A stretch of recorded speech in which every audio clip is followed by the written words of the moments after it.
So if you're like me, I find myself throughout the season getting frustrated and angry with players because I'm like, okay, plantar fasciitis, really a toe issue. Come on, move on. Let's go. Let's get out there. But then you find yourself getting those same injuries, and you're like, okay, yeah, this sucks. This isn't good. I've been dealing with kidney stones and have been on and off with recording videos over the last week or so.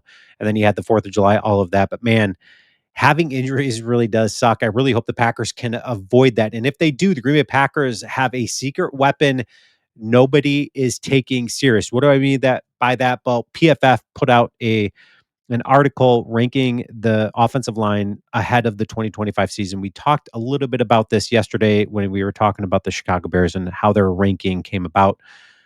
But number one on that list was the Philadelphia Eagles, not a surprise. The Denver Broncos, Buffalo Bills. Number four on that list, the Chicago Bears took on PFF's projected 2025 offensive lines. They took the Detroit Lions' place as one of the highest rated offensive lines in the league. The Chicago Bears now went from the bottom, now they're at the top. Like that Drake song, started from the bottom, now we're here. He's they're finding themselves number 4 right now, according to PFF. Okay. I really do like PFF, but I don't agree with them here. You got the Minnesota Vikings next in line when we start talking about the NFC North. They're number 7. Of course, they've added a couple of pieces there. Will Fries, Ryan Kelly, a couple of Ryan Kelly was a guy that I really wanted in Green Bay under center. And then you've got the Detroit Lions all the way down to 13. And they find themselves very talented. They lose their center, but they're incredibly talented, even despite losing Frank Ragnow. And then you find the Green Bay Packers, number 14 on this list. I completely disagree with it, and I'm going to give you the reasons why. And this is the secret weapon the Green Bay Packers have heading into 2025 because nobody's going to be taking them as serious as I think that they are. Okay, so according to a couple of metrics out there, ESPN win rate and PFF grades. As you can see, it's a little bit harder to see. I can't blow it up, but when you look at this, it says the overall ranking per their pass block grade is third. The Green Bay Packers had the third best offensive line according to ESPN's win rate and PFF grades. The Packers had the third best pass block grade in 2024, overall ranking of 3, the composite score of a 4.5, the ESPN win rate of a 67, and PFF grade of a 79.4. We knew that Jordan Love was protected. We knew that he was battling some injuries and he was not, able to really move around a ton. And I know that puts a little bit of extra pressure on the offensive line. And I know they were trying to try extra hard to protect Jordan Love and from getting seriously injured with that knee. And then you've got the run blocking scores. Okay, run block grade, the Packers were 22nd. Okay, so third in pass, 22nd in run block, composite score of a 19.5, ESPN win rate 71, PFF of a 60.9. That's a far cry from the 79.4 that they got on a pass blocking grade. Okay. Then you take a list from 4 different sources. Okay. From 4 different sources, and including PFF, including ESPN, and all of that. You've got 4 different sources coming together and ranking the offensive lines ahead of the 2025 season.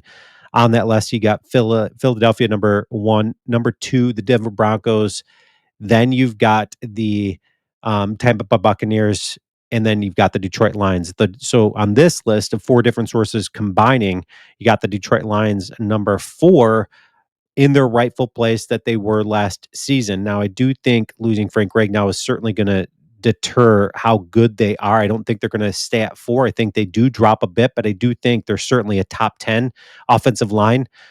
Uh, Unlike what we saw the ranking just a moment ago. Then you got the Minnesota Vikings right behind them, number 5. And then number 9 on the list is the Chicago Bears. And that's probably, I mean, the Chicago Bears did a lot to improve their offensive line, but again, it's the Chicago Bears and they seem to find ways to screw things up. And then number 14 on that list and that's kind of the average score that the Packers are getting out there is number 14 rank. Okay, and that's what they've got there. Okay, so then Brian Gudekunst was quoted as saying, "We're always going to continue to address the offensive line because there's just never enough of them. But right now, sitting here today, I feel pretty good about it. If we had to play, we have the guys to play out there in different spots. We know that that's the case for Brian Gutekunst. We know that that is what he likes to look at in the draft.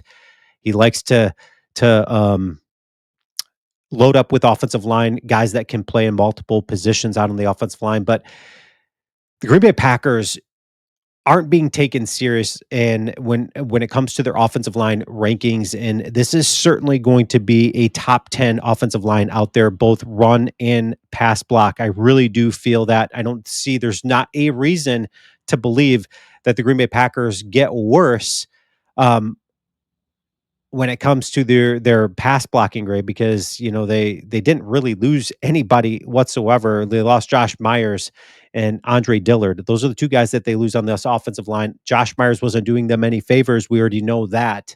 That was a position that needed to be replaced. We already know that Elton Jenkins, once they can, come to terms with his new contract, that that is certainly going to be a much improved position on this Green Bay Packer offensive line. But there's also the fact that the Green Bay Packers, Brian Gutekunst, went out and spent some money on Aaron Banks. Aaron Banks, now, if you look at his PFF score overall throughout his career so far, it's not sexy and great. But here's what Aaron Banks did bring to the San Francisco 49ers. Okay. So it says right here Banks was part of a line that helped the San Francisco rank number 2 in the NFL over the span of the total offense of 380.1 yards per game, number 1 in yards per play at 6.3, number 3 in yards per carry at nearly 5 yards, tied for number 5 in sacks allowed, tied for number 6 in rushing offense at 135.5 yards per game.